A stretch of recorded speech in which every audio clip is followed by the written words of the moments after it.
Today's Survivor podcast is sponsored by Audible. Find out how to get a free audiobook download when you visit the link audiblepodcast.com/RHAP.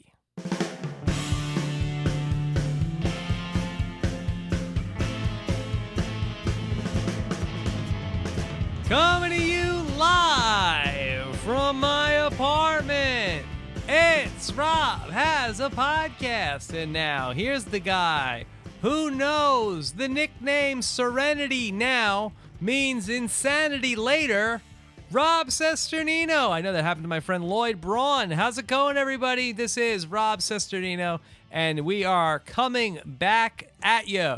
It is a recap edition of Rob Has a Podcast, and we've got a great show for you guys here today, recapping episode number 4 of Survivor Caramoan. And we're going to talk with a man who played with not 1, not 2, but 3 of the returning favorites. That's 33% of Stealth R Us right now. That is Jim Rice, who is going to be with us here on the podcast. And people had been asking for him for a while, and he was off the grid, but we've tracked him down, and we got him back. We're going to talk to him about everything from this current season, and I'm sure we'll hear plenty about what went on for real in Survivor South Pacific. Then later on, we're going to be joined by Nicole Cesternino. We're going to talk about some of your voicemails and comments and all that good stuff. But before we get to Jim, I just wanted to take a moment and thank you guys. Since the last time we did our podcast, we actually exceeded our goal on Reality Game Masters, our original web series of bringing together the strategic minds of Survivor and Big Brother for one showdown, playing the board game Risk. We actually have surpassed our fundraising goal, which initially was $5,000. We have just passed that. We have a few, we're about almost $5,300 right now, but we still have 14 days to go. So this thing is happening. It is going. We have our money to do it, but we can make it even better the more contributions that we get. So if you're interested in helping us out with this project, check out realitygamemasters.com. And if you haven't watched our trailer yet, we have a much more thorough explanation available on the realitygamemasters.com website. Of course, last night, if you missed it, we did our Survivor Know-It-Alls. Myself and Steven Fishback got together, broke down all of the strategery in last night's episode, and had a great show with Steven. Have so much fun every week live right after the show, getting to talk to Steven, try to do like a little bit of a Survivor PTI with Fishback, and break it all down for you guys. And then we, of course, then get to talk to our latest boots from Survivor. And this morning we had a double feature. I spoke with Shamar and Laura Alexander, and we had a pretty good, they split it up half and half. I thought they were going to be on the call at the same time. I actually liked how they did it better this morning and broke up our 15-minute interview segment into 2 separate interviews. So if you want to hear either of those two, or check out last night's Survivor Know-It-Alls, you could see either of them at robhasawebsite.com, our homepage for all of the reality TV nonsense that we cover. And you can watch Survivor Know-It-Alls anytime on our YouTube channel, which is youtube.com/Rob Cesternino.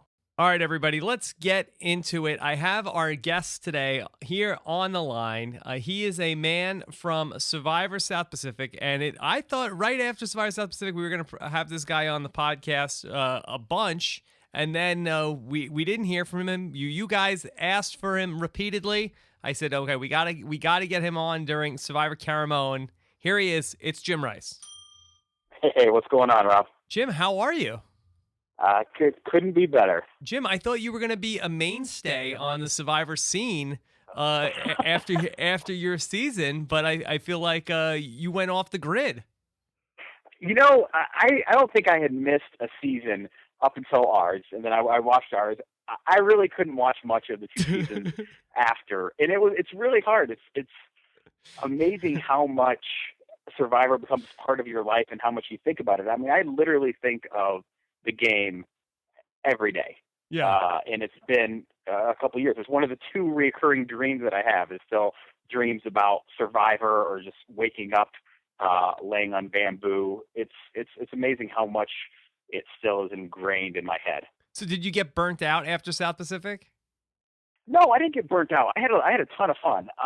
There's just a few other things happened. I've since gotten engaged and have a 7-month-old baby. So that combined with a lot of new things with work here in Colorado have kind of kept me off of the Survivor radar for a little bit. Okay, well, so maybe, everything happens for a reason, Jim. Maybe Survivor was what it took to get you settled down. Maybe. I mean, it has been a wild 2-year ride. That's for sure.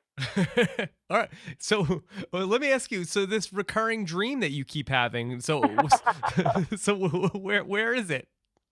I'm telling you, I think about Survivor every day, and it does definitely creep into my. Just nothing crazy, unfortunately. It's just I'll still think about strategy every once in a while from the game, and as I'm driving around, or every once in a while, I have a weird dream that I'm still in Survivor somehow. Is it? I mean, I slept on the island for a total of, I think, 25 or 26 nights, but what an amazing, crazy impact it's had on my life. You wake up and you're still there. It does happen sometimes. It definitely does. All right. Well, Jim, I'm really glad to have you on board. I know that I said in the beginning, a lot of people had been asking for you for quite a long time. So I'm happy that this was able to work out. No, I'm happy to. I love the podcast. Yeah. And so many of your old South Pacific buddies have turned up in one season. Did you ever imagine during Survivor South Pacific that not 1, not 2, but 3 of your castmates, not even including Coach or Ozzy, would be back together on one season? And not me. And not you. It was pretty interesting. I remember when we were shooting afterwards, Jeff had made a comment that he thought that we had another batch of all-stars within our season. And that's definitely come to fruition now with Fans versus Favorites, which the first Fans versus Favorites was one of my favorite seasons of all time. I think that was just such a great season. I was glad to see that Eric is back on this season. I feel like that's very fitting. Well, are you a big Reichenbach fan? He's a pretty nice guy. He's a Michigan guy, and I went to school in Michigan, and my parents still live back there, so there's that connection with Eric. Okay. All right. So let's get into this. I guess we got to start with some of your buddies here. And you played on the tribe in Savaii with Cochran and with Dawn, and we'll get to Brandon Hantz too, because he had a little experience with him too and what he's going through. But let's talk about, give us the scouting report so far on Cochran and Dawn. Do you think that they have improved their game since South Pacific? I think both of them have. I think especially Dawn. I think Dawn really has. Cochran, I thought that he might be the first person voted out. And not as a slight, but he brings nothing to the table. And he even said that in one of his interviews. He's like, yes. I bring nothing to the table. And there's also not the trustworthy factor. However, I think both of them are benefiting significantly from the fact that they continue to dominate challenges. On the other, with Dawn, though, she seems like she stepped on the island playing the game, which is a far cry from the Dawn that was on the Samoa season with me, because she was just kind of there and didn't really want to make a move one way or another. This year, I kind of think that she's going to make a move or multiple moves throughout the season. There hasn't really been a whole lot of strategy yet. I mean, I think it was a little bit of a blind slide for Francesca, but other than that, I think there's going to be some strategic components that come out from her game as the season goes on. Yeah, and now we saw Dawn. She had a little bit of a mini bump in the road when Brandon Hantz yelled at her after they came back from that first tribal council. But she seems to have rebounded nicely, much better than the original. Maybe that's how she starts every single one of these Survivor games, where she has a little bit of a crisis early on. It's not a season with Dawn if she doesn't cry on the second day. And here's what I love about that Dawn and Cochran are both back on the season. They're both legitimate fans. I mean, I see pictures of Cochran wearing a buff in high school. If there's anybody that deserves to be playing this game a second time, it's that guy. I mean, there's nobody that's a bigger fan. And Dawn applied, I don't know how many times until she finally got on. And now not only is she on once, she gets to play for a second time in the game that she genuinely loves. She's not one of these. Neither of them are these people that got picked up at a bar to, hey, you should try out for Survivor, and that's a big thing in my book. I like the people that are genuine fans and took the time to send in an application and wait for that phone call to come, and then go through the arduous following 6 months before you're finally on the show. Now, how about Cochran early on here? Because, the rap on Cochran after your season was like, okay, maybe, they're going to bring Cochran back because he's this really funny character, but nobody's ever going to trust him again after what he pulled on Survivor South Pacific. But it's really been anything but what we expected so far. Cochran is a genuinely nice guy, and he's a person that you just inherently like. It's hard not to like Cochran. He's extremely funny, and you kind of want to take him under your wing and protect him, and that's something that, whether he knows it or not, consciously or subconsciously, I think if he makes it far, it'll be because he takes advantage of that desire of other people to protect him. Wow. And so far we haven't had any huge strategy moves from that tribe, but I think it'll be interesting to see how it plays out, because, like you said, the trustworthy factor is just not there. I mean, he's known as somebody who will flip at the drop of a hat. So when push comes to shove, it'll be interesting to see how he surmounts that. But when it comes to a merge, whoever's left, that's who you're going to be. That's who you're aligned with on your tribe.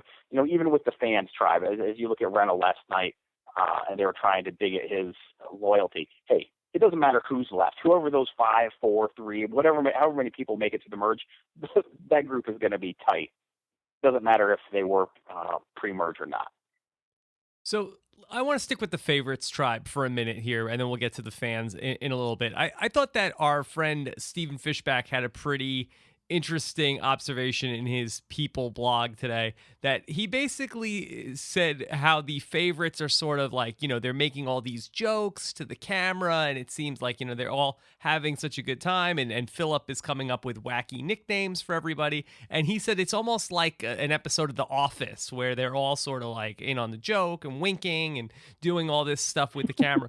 But I kind of agree with that thought, that a lot of people have said, hey, this is supposed to be the greatest season ever. Jeff Probst has said all these things, but I haven't seen any major drama here from the favorites. And I was thinking about this today, and I know you're a sports fan, so let me drop this analogy on you. I do kind of feel like for the returning players, this has almost been like an all-star game for them. And what I mean by that is, like, it's like when you are named an all-star and you go to the all-star game, it's not like in the old days where, like, Pete Rose would kill you sliding into home in the all-star game. You're like, goofing around and horsing around, because it's almost like the game didn't even start yet, other than for Francesca, for any of these players. And it's like an NBA all-star game. Yeah, I mean, even more than any other one. I completely get the analogy. I think you're dead on. It's not real yet until one of them actually feels that they might be going home. It's not real yet. It's just like, I think your analogy is great, because in the fourth quarter, even if it is an all-star game, they're going to want to win. And I think that's going to start to come out as the season progresses. Because, right now, they're on an island. I mean, they're not in their bed or anything, but they're on an island and they're getting to play games and they're winning. And even though it's only been a few weeks for us, it's been, by the time that one of them could possibly even be voted out, it's going to be 2 weeks with just them on that island. So the dynamics will be pretty set. And the way that it's going right now, I mean, I think they're going to be on vacation for a few more weeks because of how much of a numbers advantage they have over the fans. Even at the merge, it's looking right now that they're to continue that vacation. Yeah, right now they're like John Kroc putting the batting helmet on, backwards, facing Randy Johnson. They're not scared yet. But I think that at the point that this game becomes real for these guys, I think that's when this season might shift into a higher gear, because the favorites right now, it's not a competition right now. Not at all. And I think that, and even once it becomes a competition, when you have returning players or people that haven't played before, it really is like a professional team playing the minor leagues. Mm-hmm. It's not even going to be fair. I don't see how it could be. These guys have such an edge. The favorites have such an edge by having all of them having a season under their belt. They know what the game's about. The first week isn't figuring out how to get shelter and figuring out how to eat and drink. It's game on. And even though they're having fun right now, I think they all know that down the road they're going to have to figure some things out. But not a whole lot of people are really laying that groundwork yet. And I do get the feeling that once it does get bad or get hard on them, it's going to get really ugly really quick, almost like kind of like when the Miami Heat first got with LeBron and Dwayne Wade, and it was like, and then when they struggled, it's like they really struggled. Is that a fair analogy too, or did I go one too far? No, I don't think that's too far, because I think that each of these people want it more, because none of them won. They all lost. I mean, it's a group full of people who lost, and not one of them wants to do that a second time. So I think it becomes when the first time that they get shaken and realize that it's not as laid back as they think it is. I think that's when the season's going to get really good. Yeah, and right now, I think probably all 9 of these people all think they're in a pretty good position. It's like, there's really sort of like this one big alliance, and even, they have like 6 people in it, and Brandon kind of thinks he's getting one up on Phillip, and he's kind of in it, and even Brenda, I watched a clip of her, she thinks that she's in a good spot. So everybody is like good and happy right now. Everybody thinks they're in a good spot, but once some people realize that they're going to lose the game, I kind of think that all hell is going to break loose, and maybe that's what we're going to get into next week with Brandon Hantz. Now, you played with Brandon. What's your scouting report on this guy?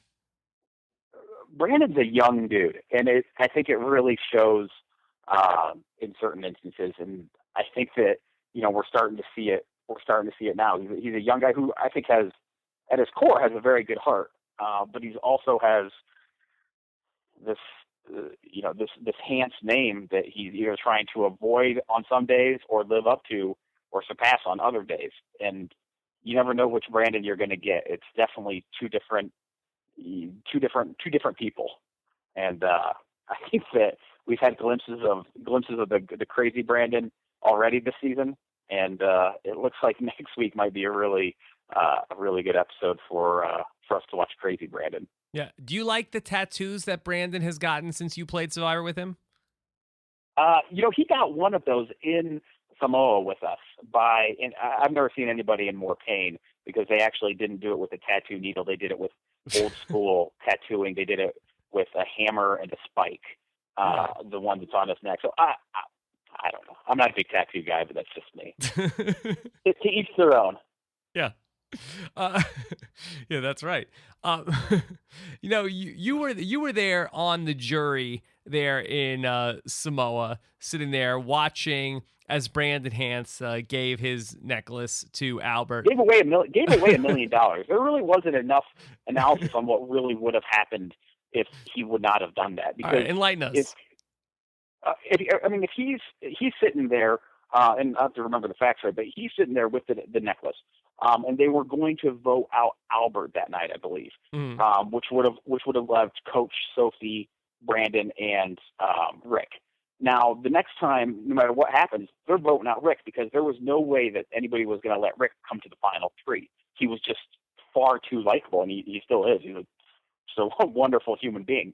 So Rick is gone for sure the next time, leaving the final 3 of Coach, Sophie, and Brandon. And at that point, Brandon, throughout the whole thing, all he had done was, from the Savai'i tribe perspective, who was the predominant members of the jury, all he had done for us was cook for us and clean up around camp and tell us about his little baby that's at home. He was walking away with $1 million if he didn't give that away. So sorry, Brandon, if you're listening and hadn't realized that yourself, but you gave away the $1 million, unfortunately. That's a sad story. It is. It really is. Yeah. But I think everything works out for a reason, and who knows what would have happened if he would have won $1 million. I say, who knows? Who knows? Now, how about this? Is Brandon Hantz playing a worse game the second time around than the first time around? Oh, without a doubt. I don't think he really knew what he was doing either time. And this time last time he had a coach to follow. This Yes. time he doesn't, and he's left to his own devices. And I think that's a lot more interesting from a television standpoint. But I think it's a lot more destructive from his game standpoint. Should Coach get more credit for keeping Brandon Hantz in check throughout that season that you guys played in? There are two people on our season that lost $1 million. Brandon, as I just explained, and Coach is the other person that lost $1 million. No, he shouldn't get more credit because all he had to do was step up to the fact that, hey, this is what I did. I had the biggest target coming in, and I still was able to get all these people to follow me. And I'm here at the final three now, despite all of these challenges. That's why I deserve to win the $1 million. Instead, he wanted to go the route of saying he played an honorable game. Literally, we talk. I'm sure everybody that watches knows that, when you're at Ponderosa, which is where all the jury members hang out, you talk about what's going to happen. I'm telling you right now, if Coach would have owned up and just said, hey, I owned his game, he would have won the $1 million. We had Coach on a couple of weeks ago, and he had said that he did feel like he played the best game, and he thought it was the jury was a little bitter. He played the best game. I'll say it right now, for sure, undoubtedly. To control an entire tribe, he did it the same way that very similar to the way that Boston Rob did it. Mm-hmm. He just didn't own his game in the end, and he didn't have a couple of patsies to take along with him. I mean, he had Sophie, who's very intelligent, and I'm proud to have her as the winner of our season. Yeah, but Coach should have won. And Coach played the best game under the hardest circumstances, and a few choice words at the end, and kind of owning up to what he did would have won him the $1 million. I know it would have won him my vote and at least 3 or 4 other votes. I could see you voting for Coach. I could see you being analytical about it, but I don't know if everybody would have. I do. Okay.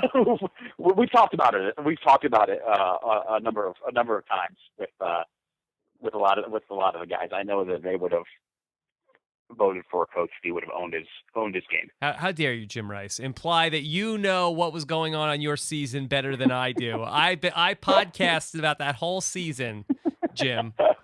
How dare you? I know. I'm just telling you. I believe that's what would have happened. I have a podcast award. All right. So let's segue from a guy who took the Boston Rob playbook a season after Boston Rob to a guy who played with Boston Rob and is now running the Boston Rob playbook this season. Well, what's been your take on Phillip this season? We saw him giving out nicknames to everybody. Is Phillip going overboard with Phillip's the nicknames? Genuinely, I mean, he's genuine. I've met him a couple times, and he was nothing but nice to me, my friends and family. But he's a lunatic, and it's fun to watch. He's great TV. And it's not a winning strategy. I don't think he can win. But I think he'll make it pretty far once again. I think that anybody would have a really hard time voting for writing Phillip's name down on that last card. Mm-hmm. And I think he's playing the game a little bit too soon.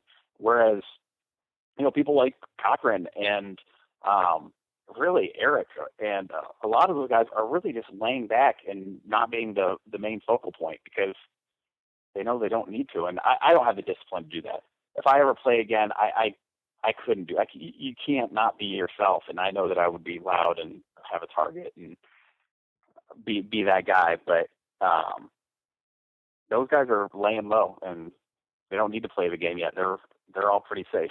Well, I think you bring up an interesting point of if Phillip gets to the end of the game, can you vote for Phillip there? And I was thinking about this myself the other day. It's like if Phillip, gets to the end of the game sort of by tricking people with playing this game, I kind of feel like at the end of the day, I don't know if I wish we could go through it and we don't have, the time or the memory to be able to remember everything in this conversation. But I feel like the people that really were very deceptive and tricky the whole sort of the way, do those people get rewarded in the end? And I kind of feel like they don't. But I'm making a lot of generalizations. It's different. Sometimes it seems like sometimes they do and sometimes they don't. I mean, I remember when I watched the first season and Hatch was there. I remember watching that and being like, there's no way this guy's going to win. But here's the thing. When you're out there, you develop a respect for the game more so than when I was watching it at home. And it is a completely different perspective. And when you see what somebody has to go through and all the hurdles that they have to dodge and how they dodge those hurdles, that's how you win the game. I mean, I remember when I was in final casting and they asked me what I thought Russell Hantz had done wrong, and I told them that I think that he needed to apologize to everybody for what he had done and take responsibility for it. And that was completely wrong. Now that I've played, he needed to do the opposite, which is own his game and outline all the different things that he did. And I'm just using Russell as an example. I think that's kind of anybody. Nobody on the jury wants to feel like they were duped, but they also want to feel like they're giving it to somebody who did genuinely outplay them and didn't win on a bogus call, if you will, or bogus, or whatever it is. Let me rephrase what I just said. I think I have a better way of putting it, in that I think that everybody coming into this game has a reputation. And I kind of feel like the reputation that Philip has, no matter what his game ultimately is this season, is the Philip is crazy, or Philip is, does all these crazy things. Philip thinks he's a special agent. And at the end of the day, can you award the money to somebody who you have that reputation of? So let's say you go back and you have this reputation of, that Jim Rice, he's a really smart guy. You could do nothing but stupid things for 30 days in the game, and people will still we got to worry about him. He's a really smart guy. And I don't know if Philip could change that perception enough over the course of this game where people would feel like, you know what, this guy beat me. I got beat by somebody who has the reputation of being a crazy person who is doing all these crazy things. He could, if he brings two people with him that just skate by, because I don't think viewers or people that are playing the game dislike anybody more than somebody that just kind of sits there and lets the game come to them. So I take back what I said earlier. I think that Philip could win in that scenario.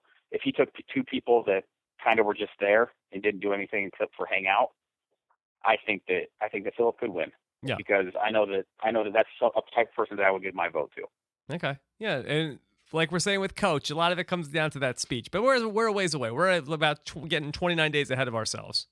I think it's gonna be a fun 29 days. It's nice for the first time in a few seasons. I'm genuinely excited to watch what happens, and I actually watch it. So I think it's the only show every week now that I watch on the night that it's on. So let me ask you about this Andrea and Corinne sort of situation where we saw last week where Andrea wanted to start targeting Corinne because she's off with Malcolm. Now, tell me if this is too much of a stretch. On your season, you had a pair in Ozzy and Elise who, a little bit like Corinne and Malcolm, are off on their own. They're talking all the time. And you guys decide to make that move and get rid of Elise early on in your game. Do you feel like, is this too soon for Andrea to be targeting somebody potentially in her own alliance? No, because I think that you need to think that many moves. There's two schools of thought on this. One, that it's too soon to do anything like that, or two, you need to be thinking that many moves ahead. If she thinks that the two of them could garner two other people and actually have a decent voting block, then maybe it's not too soon to. I always say remove the variables. And if she feels that there's everybody else in her alliance is a constant, then I don't think it's a bad move to get rid of her. Okay. I don't know. I kind of think it's, you got other people that aren't in the alliance. That's too soon, but who knows? Who knows with this game? So many people. Back to that alliance piece, though. At the merge, whoever's left is in an alliance, and that's how I see it. Is that's how, if you can get to that merge with a core group that with the numbers, and you're still there, then I think that you're sitting in a pretty good position. Now, I think this season is going to be a little bit different than South Pacific for one of two reasons here. Either one, unlike in your season, I kind of feel like we're going to have a tribe swap here, like they did in the original fans versus favorites, because at this point the fans are really hemorrhaging so badly that they're down 3 people now in the numbers. So I feel like we need a tribe swap at least, unless we're just going to totally wipe out the fans to get to a very exciting post-merge with just favorites in it. Or the other way around is that if that does happen where we have the fans tribe just get so decimated, it's not going to be a situation like in your season where, okay, there's 6 from one tribe and 6 from the other tribe. It's going to be the favorites are going to start needing to cannibalize themselves earlier once we get to that merge. Say they merge like 8 and 4 or something like that, as opposed to 6 and 6. Regardless, I like the nice thing for us watching it. I like all of those scenarios. I think all of those are really fun scenarios to watch. Fortunately, what you have here with this situation, regardless of what happens or when they merge, I kind of feel like a merge is coming a little bit sooner rather than later as well. But what you do have, though, is you have a tribe full of favorites that are savvy. They know that, knocking off a few extra fans isn't going to really get them that much closer to $1 million. The smart ones are going to realize that, hey, maybe there's a fan or two in there that I need to utilize to advance my position within the new game, which is a merged tribe or a swapped tribe. So I don't think that you're going to have I think that there's going to be a lot of the fans that are going to go, but I think that there's going to be a couple that'll stick around because there's enough strategic thinkers on the favorites tribe. They know that those votes are powerful. And I think that there's going to be somebody over there that is smart enough to use those fan votes. All right, well, let's talk about the fan tribe a little bit. And we had this crazy situation with Shamar the whole season. Oh, man. And now Shamar is finally gone. Well, what was your take on Shamar? Hated him. I seriously did. I couldn't stand him. I got to admit, I fast-forwarded a lot of the parts with him because I couldn't. He was very uncomfortable to watch. I didn't like him. See, I thought this was the kinder and gentler Jim Rice, that you seem to have it's a love fest for everybody so far, but now we finally get old Jim Rice. How could you, I really don't know how they kept him on. I mean, the first person that you tend to get rid of is the person that is driving you crazy around camp the most. He drove me crazy as a fan. I cannot imagine how crazy he drove everybody else. Now, is it true? Is it true that you hated Shamar because you thought his name sounded too much like Semhar? I barely remember that girl.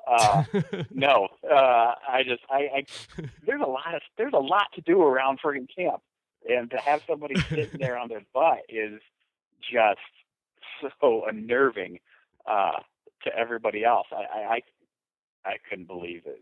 He stuck around for as long as he did. He did. Well, we had Sherry keep him around and said, hey, I'm going to take this guy around. He's going to be my Phillip, and I'm going to bring him to the end. Did you like that idea? I know it didn't work out, but did you think that was at least a kernel of a good idea?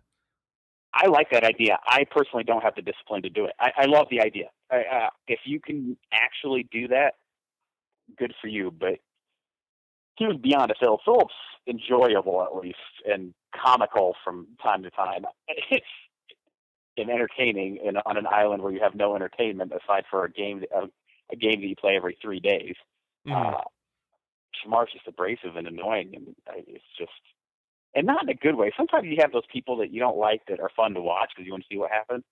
This is a guy that you watch and makes your skin crawl, and not somebody that I would like to be around. Yeah, the funny thing though, I did my interview with Shamar today, and he was such a delight. He was very, very nice and fun on the phone. I'm sure. Good for him. He was very good. Shamar. I mean, good for him. Getting taken out by a piece of sand. That's impressive. Jim, I'll have you know that we got a lot of comments from people. That is a very big concern. If you get some sort of a cornea injury from sand, this is no laughing matter. I wish him nothing but the best for him and his eye. Jim, should we require all survivors to wear goggles for 39 days from now on? I think just Shamar. Yeah. I mean, it's nasty out there. It's bad. It's bug bites. It's horrible, but you get through it. Yeah, it's tough. It is. It's tough. I mean, I was surprised that these diehard fan tribe. I kind of thought that the season that I was on was going to be fans versus favorites. Mm-hmm. I just kind of had that feeling, but it's such a fun season.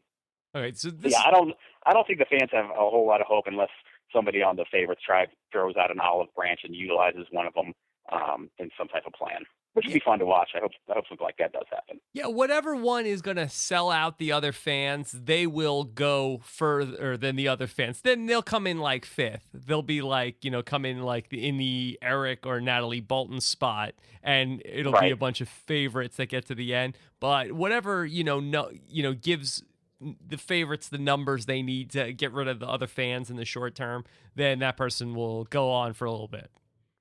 Yeah.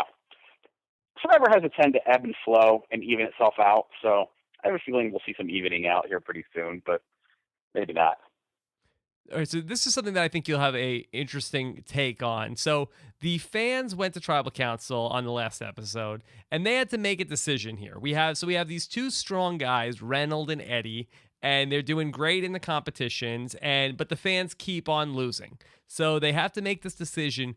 Do we vote out one of our two strong guys, or do we vote out somebody who's loyal to us and in our alliance, but is not helping us in the challenge? And ultimately, the fans decide to go and take out somebody who is, or at least Sherry and Matt and Mike decide to take out somebody who is in their alliance and loyal to them, but not as good in the challenge. And I think that considering everything that happened in your season with loyalty and flipping, what do you think of this situation?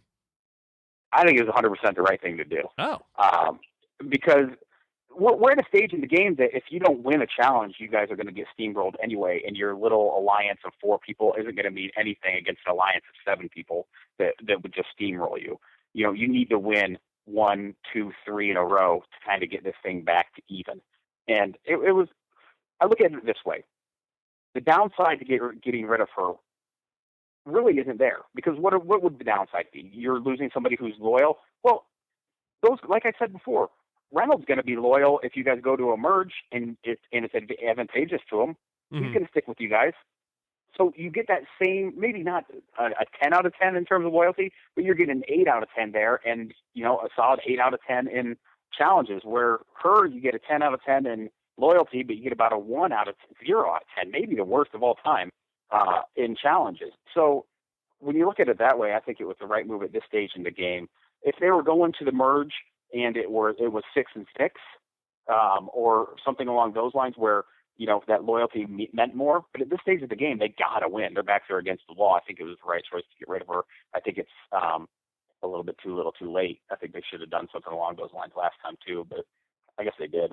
Well, let me paint the downside, and you tell me if this is a valid concern. So let's say next week we have a tribe swap, okay? And now Sherry and Mike end up on a tribe with Reynolds and 4 of the favorites. Now, yes, the favorites are probably going to are going to outnumber them to begin with, but you have the chance that Reynolds also could defect to them, whereas if you could have potentially have Laura, maybe you could swing one of the other favorites back over to your side and take the advantage. So there could be a scenario where he's very eager to go with the others, to work with the other side, as opposed to go down with the sinking fans ship. Yeah, but that's only going to buy you a day or two. And I see what you're saying. But I don't think that you have somebody that you could make a very appealing case to why you should stick with me, and his loyalties are going to go wherever is going to advance his chance at the end a little bit better. So by screwing over one person, now at this point in the game too, you're also not screwing over a jury member. Mm-hmm. Or an entire tribe of jury members, which is a very, very big consideration. You can screw people over left and right now. It doesn't matter because those people have no say in the end. Once you get to the point where there's a jury, then you kind of have to start to factor those pieces in. If you go against, if there were a situation where it's a little bit more even and you go against your entire tribe, well, then the numbers become impossible for you to get voted as the winner. So it depends, I guess, what your big end game is, but I don't see a scenario in which it was a bad idea to get rid of their weakest link at this point in the game. Winning is paramount, and they need to put themselves in the best position to do that, and I think they did. So, Jim, what's been your take on Reynolds so far? Do you think Reynolds is playing a good game? Okay, 2 seasons in a row. I guess I did watch a little bit of the other season because I remember whatever the season Kim won. Yes, One World. 2 seasons ago. The same problem happened there. It's like these fans of the show have never watched Survivor before. How dare you, Jim Rice, imply that the fans tribe representing all the fans of Survivor don't watch the show? Hey, I'm going to do a little simple math for you here. In the season that Kim won, they had an alliance of 4 and thought they were running the place. Well, hey, you need 5 to have a majority. Same thing here. They're talking about the pretty people, and they're going to run the show, and they have 4 people. I guess pretty people can't do math because 2 seasons are 2 examples of exactly the misconception of a minority group of 4 thinking that they're running the show. Yeah, in fairness, aside from that huge flub, yes, I think he's playing a good game. Especially, I think he's using the idol to its maximum potential. I know, he used it yesterday, or he used it on this week's show, and it didn't work out. I was sitting here with my fiance, and I said the same thing. I'm like, I would have used it too, because you don't want to go home with an idol in your pocket. And there was a very good chance that they were trying to blindside him. They weren't, but hey, your worst case scenario is that the idol's back in play and you were able to find it before and you're still in the game. So I think he's playing not a flawless game, but he's playing a pretty good game. Now, does it make any sense? And we're just throwing stuff at the wall right now. I don't know the answer to this question. I'm not like a good lawyer. I know the answer to this question before I ask it. Would it make any sense to sort of tell Reynolds what's up and really get him to not use the idol and say that, the idol could be a weapon for the fans tribe as a whole going forward? Like if you're somebody like Sherry, is it advantageous for you at all for Reynolds to keep the idol if you get the mentality of us versus the other fans out of the picture and start thinking big picture, it's us versus the favorites? Would it make any sense to say, like, look, we're all gonna swear on a stack of Bibles, and I don't know what that's worth. I see what you're saying. I think it's, let's say that I was on one of those guys that was in that alliance. I think that thought process has some merit to it, but at the same time, I'm sitting there without the idol. I can get him to play it, and one of us is going to find it before the merge, because once he plays it, it goes back into play. Mm-hmm. Okay. I like the opportunity to find it myself personally, or somebody that I feel a little closer aligned to, because we were able to convince Ozzy to use his idol for one of us at swap in somewhat of an attempted failed strategic move. So we were able to do that, but I think that opportunity will arise again because that idol immediately goes back into play. Okay, it's interesting. And you may even have an advantage too, because let's say there's a swap immediately. Well, that one island has an idol back in play, and the only people that know that there's an idol hidden are the fans. Any favorites that come to your island aren't going to have any idea of what's going on with the idol. So all of a sudden you even have a better chance because you're only looking for that idol versus 3 other people versus your entire tribe looking for that idol. Have you gotten a good read on either Matt or Mike so far this season? Because I kind of feel like Matt is in a good position now going forward. I feel like he sort of wrestled the reins of the tribe away from Sherry a bit, with Sherry losing Shamar. Yeah, I think Sherry's lost a lot of her clout and her plan. It'll be interesting to see how she adapts. She doesn't come off of as a very inherently likable person either, so I don't think that she'll stick around unless she can make some pretty savvy strategic moves. But I think there's a couple of people on that tribe that are in a pretty decent position, and I think Matt being one of them. So you're not a Sherry fan? Nah, not really. Oh, I think she's all right. I think I understand why she wanted to tie herself to Shamar hopefully for the end, but I think it was way too early to do that, and I think she tied herself to a sinking ship, and she may go down with it.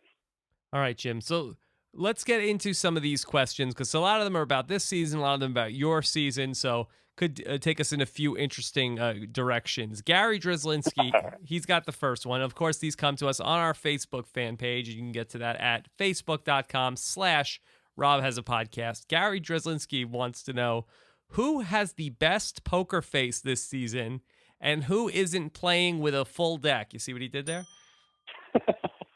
That's very witty, Gary. There's a few people that aren't playing with a full deck. I don't think Shamar was playing with a full deck. Philip definitely is not playing with a full deck. Brandon, sweet kid, but he's not playing with a full deck. I think that, I know he has had, I think probably the least words spoken. I think that Eric has a great poker face right now. He's the silent one. He really, really is. He's a silent one in a majority alliance. It's not like you have Brenda kind of peeking in from the outside. I think that Malcolm's doing a good job, too, of having a poker face. You got to put yourself in the situation of the favorites who don't know this guy. He's seen all of their seasons, but nobody really has any idea of who this guy is. So they're thinking, the last time that happened, I think, was with, I know one of the times it happened was with Russell. Russell, right. And so they could be thinking, hey, this guy's did something super shady on his previous season to get here. We got to keep an eye out for him. But hey, so far, all he's been is likable and really not mixing anything up. And he went out and found the idol. Like Russell. So a nicer version. He's one of those guys that's a tough person to take to the end, though, because you get to know him and you know that, hey, this guy's way too nice. He's gonna win if we take him to the end. Did you watch the Philippines last season? I watched pieces of it. I did watch the finale, and I did watch some of the pieces of it. Yeah. Were you surprised that Jeff Kent was on Survivor? It was. I know that. I thought it was kind of bizarre, but hey, if it's a show that you love, and these people, these fans and Lisa, those guys were real fans of the show, and they wanted to be on it, and they made it happen. They didn't just sit back and watch television and say they should be on. They were proactive. Yeah. I don't think Probst was sitting around saying, "Hey, remember that show Flat Facts of Life? We got to get that Blair chick on this show." They went out and made it happen, and good for them. Okay, here's Scott Chupak. He's got another poker question. He wants to know, what's Jim's impression of John Robert and Boston Rob's poker skills? Also, are there any other survivors that are impressive poker players? Do you have poker scouting reports on any of the other survivors? I actually don't. I tried to get on Ponderosa. I tried to get into the game that Probst is in, but I had no luck doing that. There's one thing that I like. Sex and poker are two things that everybody thinks they're better at than they actually are. So I think that everybody thinks they're a lot better at poker than they really are. I know that Rob's tried it times. If you can say that you're a profitable poker player, then I think that's a pretty big thing to say in your career. Now, I know you are a poker player, but what's your poker resume? Since I've had this kid, I have not played. I'm playing in the big tournament tomorrow. But I've been on TV twice and won a World Poker Tour bracelet. Okay. I think I'm up to 41 tournament wins now, at varying levels. But my proudest achievement for poker is saying that I've won more than I've lost. Give us the ranking. It is the Survivor poker power rankings, just so I know. I'm trying to think who else even plays. How about Amanda Kimmel? Really? She's new on the scene. I did not know that. I couldn't give an educated answer on that because I haven't played against any of them. I think John has the most winnings, and I think he's probably profitable. Yeah, John Robert is the best. Would you say? Is that fair to say? I think the proof is in the pudding, and he's the one that's making a living at it. And anybody that can make a living at it definitely has some skill. Is John Robert better at poker or Survivor? I gotta think poker. You gotta think the same. I hope poker. Yeah. Kenneth Gregory Jackson. I actually saw him. I saw him the last time I was out in Vegas. I didn't say anything to him. I had nothing really to say, but kind of random. He's at the craps table next to me. Yeah, and you didn't even say hey. You didn't even give him the Survivor handshake. No. Don't say what it is for people for the people at home. Don't reveal that. No, I didn't. I probably should have, but on a hot roll, so I didn't want to mess it up. Kenneth Gregory Jackson wants to know, was Cochran that sunburned in South Pacific? Did Cochran get sun poisoning? Cochran's the whitest person I've ever seen. I don't know how he got so much more burnt this season than he did our season. He definitely got red in our season, but this season it appears that he got blistered. I mean, even Jeff said it was the worst sunburn that he's ever seen on anybody. He was not that bad on our season, but he definitely got burnt. But this year, wow, so bad for him. Yeah. So is he doing something different? Does he have a new strategy that he said on day one, I'm going to build a base and then go from there? I think he probably should have built a base a little bit before he went out there. Is that a good move? How long that would have taken him. Even after he got off last, I mean, he was still the same color of white after the whole last season too. I don't know. I don't know what's going on there, but man. Did you guys have any special sunscreen the first time that maybe they're not giving them this time? We did. You know what? We did. I mean, that's the only thing that was hidden off. We did have. They give you a little bit of sunscreen. I don't think I'm spoiling anything. No. But yeah, maybe he used it more that time. Yeah. That's the only thing they give you. They give you sunscreen and feminine products for the ladies. Yeah. Yeah. The sunscreen. That's it. The sunscreen is it's like in a big jug.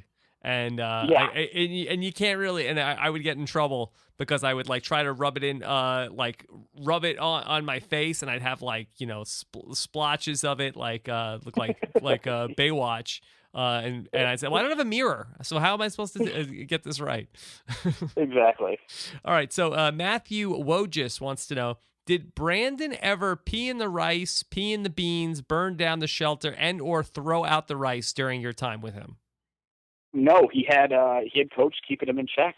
I think he doesn't have anybody keep. I think the person keeping him in check now is Philip. It's a very, very sad thing to say. Yeah, the inmates are running the asylum at this point. It's pretty bad. Yeah. Were you concerned at all? Were you only half paying attention? Did you think that Brandon said that he was going to pee on Jim Rice? No, I wasn't too worried about that. Okay, I would be worried about that. Yeah.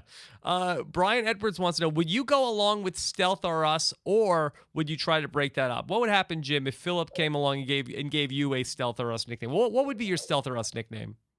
I'll use my dad's advice. Go along to get along, and hey, Papa Bear came up to me and said, "Hey, you want to be in an alliance with me?" The answer is always yes. Yeah. The answer is never no. Okay, yeah, that's true. It's like in Ghostbusters. If somebody asks you, "Are you a god?" the answer is always yes. Exactly. That's right. Very good. Try to see how excellent reference. How dated of a reference can I give on a show? I love that reference. Yeah. All right. Brian Brown has a question. We got a lot of questions about your vocation, Jim, and maybe you could. I'm sure there's a lot of confusion out there about what you actually do. He wants to know how's business been since they legalized pot in Colorado. All right, so maybe you can clear up, and be a little more technical with what you do. Sure. Business is spectacular. Right? So I have 2 marijuana dispensaries that cater to anybody who has a doctor's red card, which is essentially your marijuana license. And then I have 2 large warehouses where we grow all of our own marijuana, and then we can sell it to other dispensaries only. The law that's come into place now doesn't take effect until January 1 of 2014. Mm-hmm. So as of right now, you can't just come out here and buy pot. You can smoke it, but you can't buy it. And that's kind of the weird situation that you're in Colorado right now. I know that by the end of the year, anybody who already has a marijuana dispensary like myself will be able to will be the first ones to be able to sell pot to recreational uses. Whoa! And it is so far and beyond anything that you have in states, marijuana that you find in states where it's not legal. It's extremely, extremely potent. The varieties are endless, and it's so. People that do come out here, be forewarned, be careful. But it's It's a fun business to be in. It's the longest Is this a job that I've commercial, ever held, Jim? and I just said that the other day. Whoa. Hey, If you wanna- HLHcolorado.com. If you want to advertise on Rob as a podcast. Yeah, I can be your sponsor. Nobody's picking up sponsorships from my marijuana dispensary quite yet. No. But it's a business that I really believe in. I love being in it, and my parents give me a hard time still for they always say you went to grad school so that you could be a pot dealer, but I believe in it more than anything else I've ever done in my life. Yeah. So it's a fun business to be in. Now tell me the truth. Did after the game was over, was Ozzy suddenly being a lot nicer to you than he was during the game? I told Ozzy to come out here. Actually, he just sent me a text a couple days ago. Yeah. And he was on his way to Vegas to play poker and asked if I had any advice. He's not losing your number. But but he has not been out yet to visit. They told me, hey, that you should have told everybody what you did. But my thought process was I was playing for the $1 million from day one. I didn't think that anybody would give a quote unquote drug dealer $1 million. You made your big miscalculation. You could have had a final 2 deal with Ozzy from day one. A couple of ounces, and no kidding. But yeah, that would have been the minority alliance. Have you thought about bringing in Dawn Meehan to make any edible type marijuana brownies or anything like that? Any sort of breads? Oh man, I wish she would freak out if she ever even saw. Anybody who sees our warehouse is always is pretty awestruck at just the sheer volume that we do. It's amazing. It is. It really is. I'm really proud of what we put together out here. Brian Scally wants to know, who was Jim aiming to take to the final 3 before Cochran flipped? Also, how far was he planning on taking Ozzy? So I think that you explained this way back when, but refresh everybody's memory. Sure. Ozzy was going to be the first to go, and then I knew that I was not taking. I was going to take Cochran to the end for sure. And then it was kind of between a couple other people. Now, why Whitney. Cochran? What appealed to you about taking Cochran to the end? Because he did nothing strategic and he did nothing around camp. He was almost voted out several different times. I didn't think he would garner any votes. How do you think Cochran would fare in a final tribal council performance? Because I think this would be very interesting because he's so self-deprecating when he talks, especially in public. You almost imagine that he'd be up there in the final 2. He's like, I tried. I wasn't very good. I don't even know why you guys would even vote for me because I was terrible. Like I was a disaster. Something I would love to see. I think that's a great question. I think he ate. At the end of the day, he's a Harvard law grad, and so I think that he can definitely put a thought together. I think he'd be pretty dangerous in a final tribal. Yeah, he would be likable, but I don't know if we've never heard him. He is inherently likable, and like I said before, I think he'd be very dangerous to be some type of person that you'd want to come for. I mean, Dawn's another person who would be dangerous to take to. Could be dangerous as well to take to a final tribal because she has all these kids, wonderful kids that she has, a wonderful family. She's kinder than anybody, genuinely kinder than anybody I know. Another tough person to take to the end. Okay, how about this? This is almost like a ding, marry, kill. Let's do an all South Pacific final 3. Dawn, Cochran, and Brandon go all the way. Who wins? Oh my goodness. Who wins out of those 3? If those 3 are in the final, I would say Dawn. Yeah, probably. I would think Dawn. I think she is likable enough around camp. I think she's does well in the challenges. I can't believe they set her out last night. I would say Dawn if she doesn't get in her own way in that final tribal. That's not Brandon. I think it would be a 2-horse race between Dawn and Cochran. All right, so this is an interesting question from Dan Heaton. He wants to know, do you feel like the editing portrayed you and your other tribe mates fairly after Cochran's flip? Do you think that did they make it seem like, oh, poor Cochran? Or do you think that was sort of... No, I was way meaner. than what they showed on the air. And I 100% mean that. I'm so glad that they did not air some of the things that I said. It makes me feel better. I was cringing. I remember I called Cochran before that episode and said that I wanted to apologize for anything that I said. What I said what some did really you say? vicious things. What did you say that they didn't put in the episode? I said things about his mother and his family and how embarrassed. I mean, I was pretty ruthless, and I've since met his family, and they are kinder than I could have imagined. And but it was.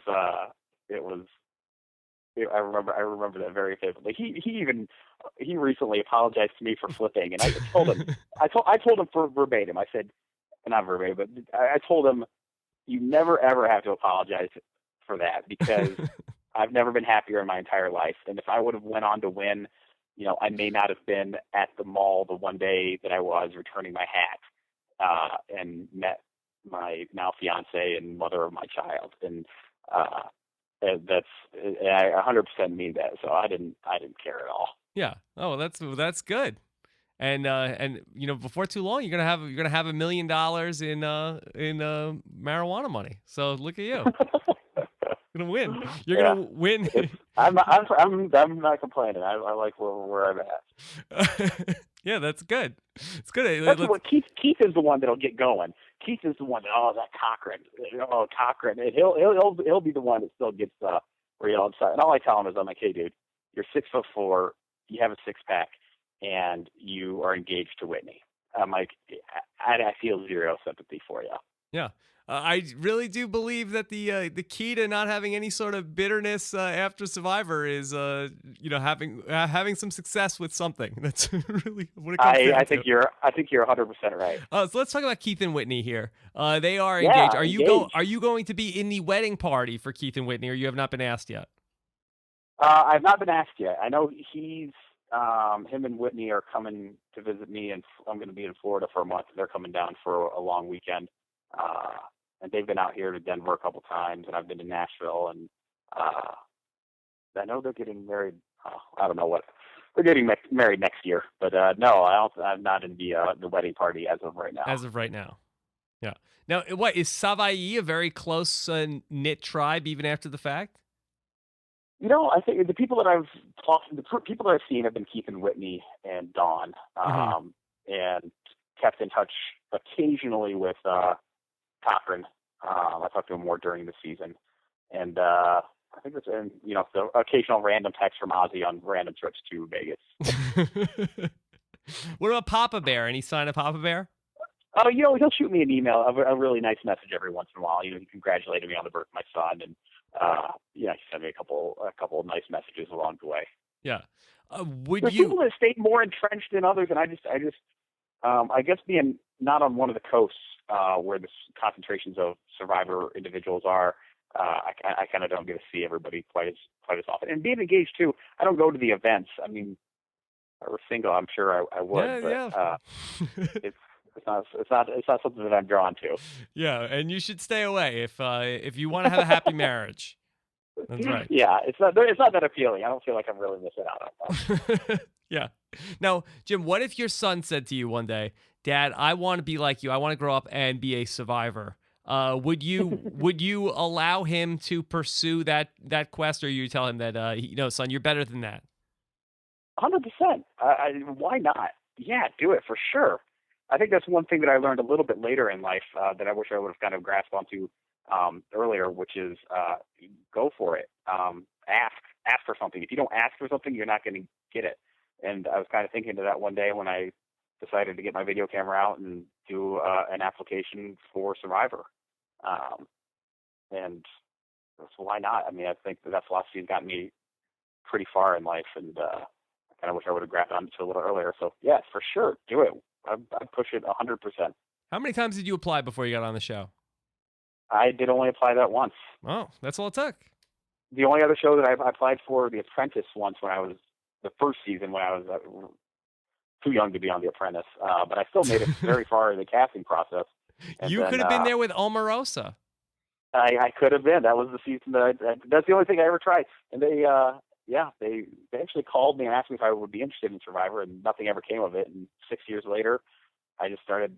I was at a bar with my buddy, and we were talking about how weird of a background I have, and we both kind of came up like, "Hey, you should be on Survivor." I sent him a tape, and I'm 2 years later, I'm sitting here talking to you about it. Yeah, you do have a background like one of these Apprentice contestants, not like a celebrity Apprentice contestant. Now I do.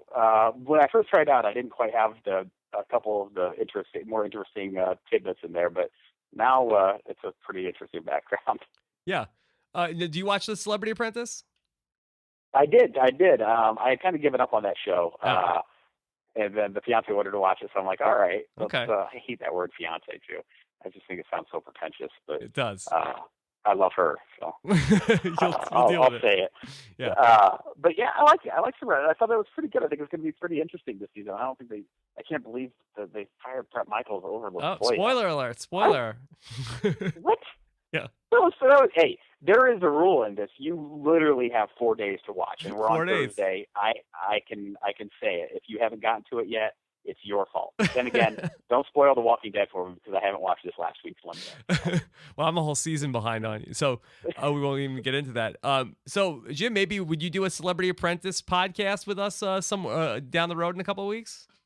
Yeah, sure. I watched that show a ton, so I'm like, I really enjoyed watching. I got into it. All right. That's what I mean when I say I watch a ton. Sometimes I'll watch something else, sit here and play Words with Friends, but I really liked watching that. It was pretty good. I'll stick with that one. Yeah. All right. We're gonna get you back on the grid here. I don't know if you want to be back on the grid. I'm ready. What else you got? I watched The Bachelor too. There's something. No, I think we're out on The Bachelor. Let's see. Let's see.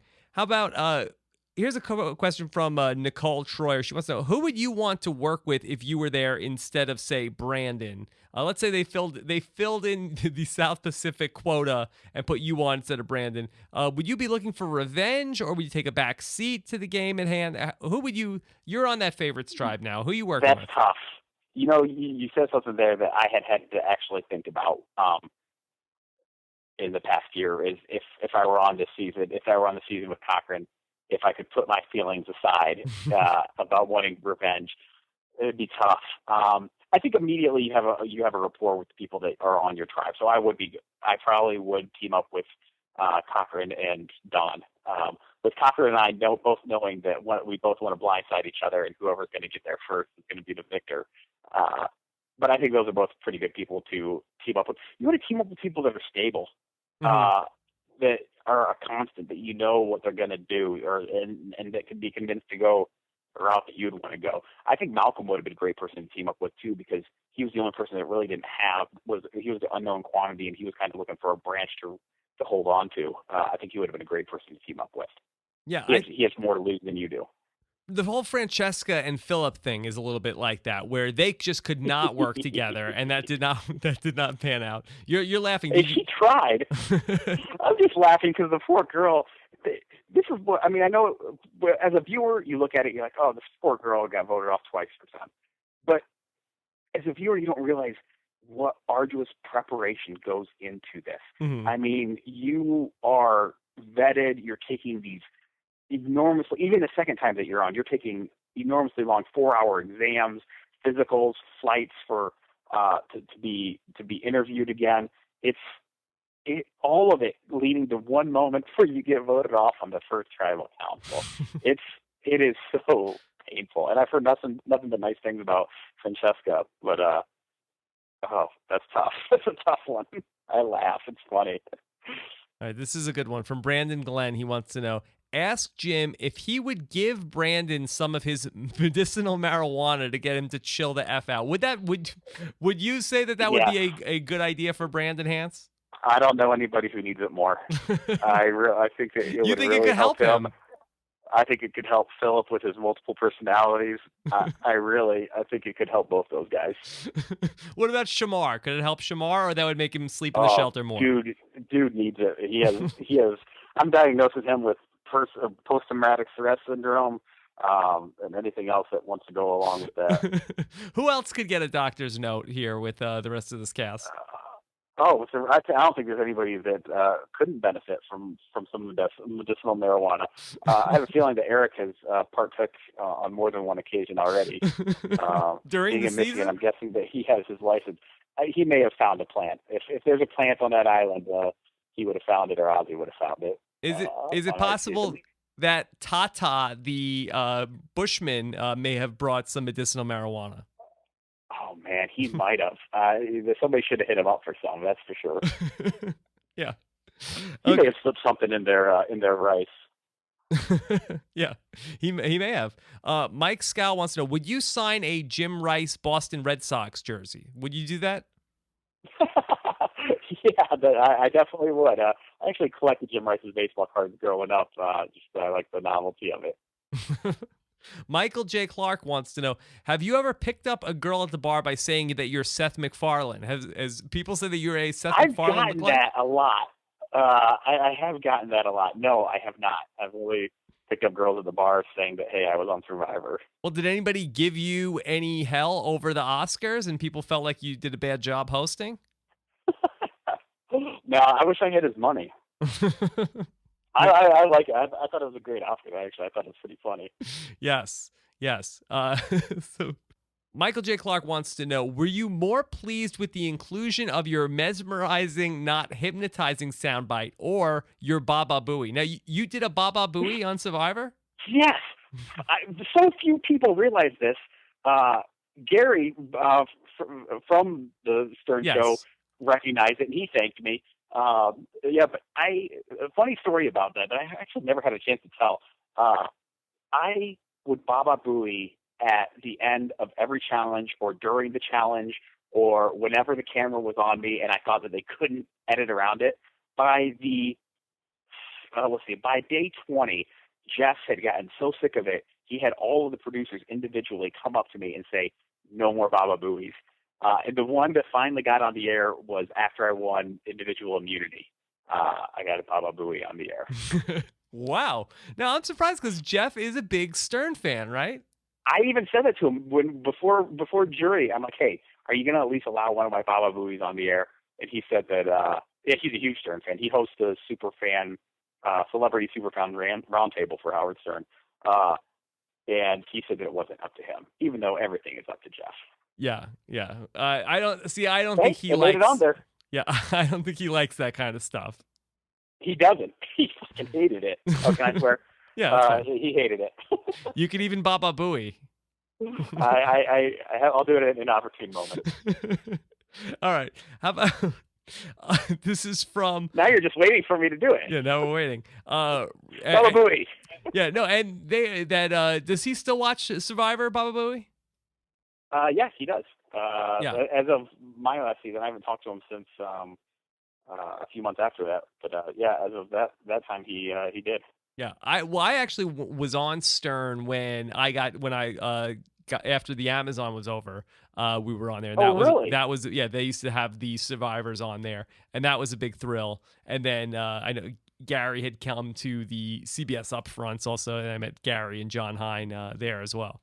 So that was yeah, that's pretty neat. Yeah, and about 95% of the audience has no idea what we're talking about anymore at this point. Ron, I know. That's all these Howard Stern things. Ron Chan says that helped me get on. That helped me get on the show because I was that was one of the speckled casts I was on. Win Fred's Money, a part of the Howard Stern show, and I think that's what helped me through casting. Did you win Fred's money? Close, 6 out of 7. But okay, 5 out of 7. All right. No, close to a cigar. Ron, do you have the tape of that? I do somewhere. What was funny is the guys on the producers of the show, like the guys that were actually interviewing us, were all big fans, and they listened to it. Once they found out, they went home that night and listened to it. So I don't know if they had a bootleg of it or something. You should put it on YouTube. It's definitely R-rated. Well, they let you put R-rated stuff on YouTube. Ron Chan says, "Are you as surprised as I am that you weren't asked to play this season? What happened? Did we just have the South Pacific quota?" I think so. I think that's what it came down to.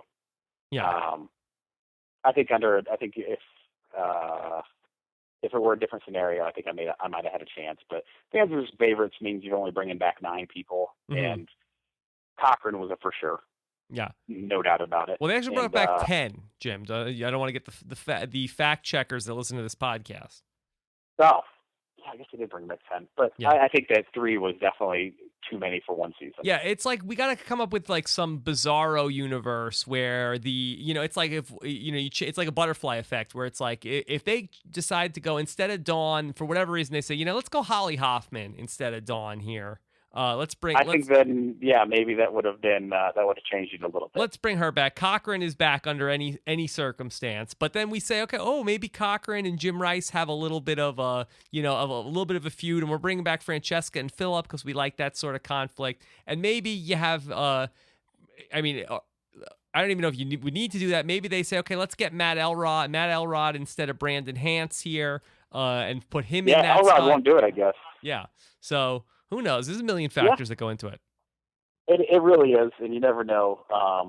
It would have been fun, but like I said, the first time that I went on it, I would have been crushed if I didn't get to go and play that first time. Now, I'm in a much better.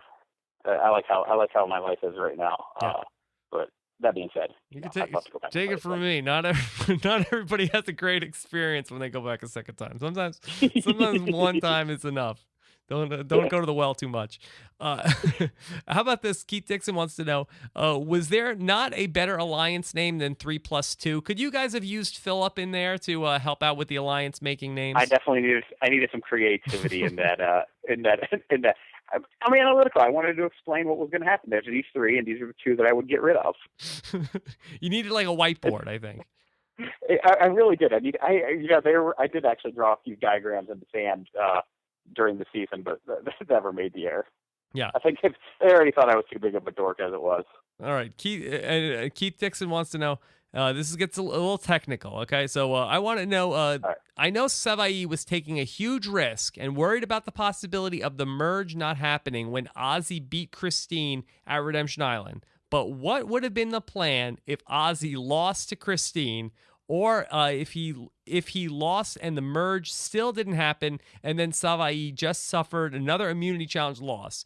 Cochran had the idol, so it's not like you were able to vote him out. So this was one of the craziest things that ever happened on Survivor, as far as I'm concerned. When Ozzy decided, hey, everybody, vote me out. I'll go to not, because God forbid Christine comes back into the game. I need to get voted out to go make sure Christine doesn't come back into the game and rejoin the other tribe, even though, unbeknownst to you guys, she actually hated Coach and didn't want anything to do with the other tribe.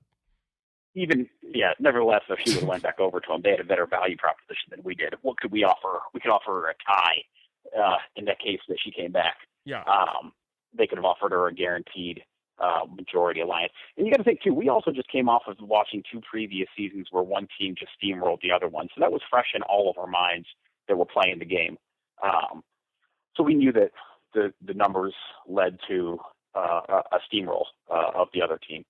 So, if Ozzy would have lost, we would have been just as screwed as we would have been in the end, or as it turned out. So we really didn't have a contingency plan. We put together what we thought was our best plan, and that's what happened. Yeah. It's interesting.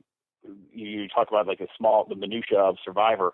The night that most of the challenges are in the morning, and you have tribal council that night. This was the only one where we had an evening, and I think it had to do with tides. We had a closer to evening challenge, which when we lost, we would have, if we were going to tribal council right then, we would have voted off Cochran. Well, undoubtedly, we were all tremendously pissed. But because we had a night to sleep on it, Ozzy came up with a different plan, and we didn't vote off Cochran. Yeah. Well, change one thing, change everything. Crazy. Survivor. Aaron Robertson, our current head of interns, he has a question for you. He says, you seem to be on the outside of the inside alliance. Did you think that if Savai stuck together and Apulu went after the merge tribe, that when it got down to you guys, that you would go to the end? Oh, I did. I felt like I had more than one scenario where I was in the end. I didn't have just one group that I could have stuck with. I felt like I had Keith and Whitney on one hand, we all agreed that we were getting rid of Ozzy relatively quickly. And then Dawn had sworn allegiance to me, and I felt like I had a very tight bond with Cochran too. So I felt like with that's a group of 5 when you include myself. I felt like whichever scenario happened, I would have been taken to the end. So were you playing by the BR rules? Being the BR rules, the rules that Philip is quoting from Boston Rob of rule number. No, I was actually trying not to be in charge. I was trying to make sure that I had plenty of outs. Yeah. No matter what, that I could roll with the punches, and that I wasn't. I mean, I wasn't the type of person that people look at and say, "Hey, we can't take him to the end because he would for sure win." I think people look at me like, "Hey, he's pissed off enough people throughout the process. Might not be a bad person to take to the end." Yeah, well, that's what I like about the way you play the game, and I don't think it's dissimilar from what I was trying to do in my Survivor time. Is that you don't want to be the guy. I don't think. I think you want to be sort of like drifting off of. Is it drifting or drafting off of like whoever is the top dog guy, and then really being like maneuvering behind the scenes, and then you get rid of that guy, and then there you go. The best laid plans. It's pretty good. Jim, thank you so much for being so generous with your time, answering so many of these questions. No, it was a ton of fun. I really enjoy the podcast a lot, and I love all the fans. It's a ton of fun. Yeah. I'm glad I did it, and give me a call anytime. And I'm serious. I want to take you up on getting you on a Celebrity Apprentice podcast. I'm ready. I have tons of opinions on them. I'll make sure to keep watching. Yeah. All right. Well, Jim, thank you so much. Do you want to get another plug in? You want to tell anybody in the Denver area where they can come and visit you? I love High Level Health. 2 locations.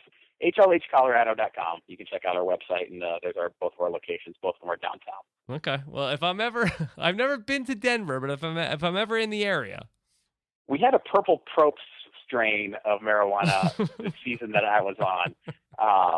We don't have anything Survivor related right now. Let me see if I can get in the lab and come up with something. Was there anything particular about that strain that had you call it Probst? It was purple, so that was pretty much it. It was just alliteration. Purple Probst. It was the best. It was the best that we had. Okay. Are you better at naming the strains than naming your alliances? Yeah, I tell you what.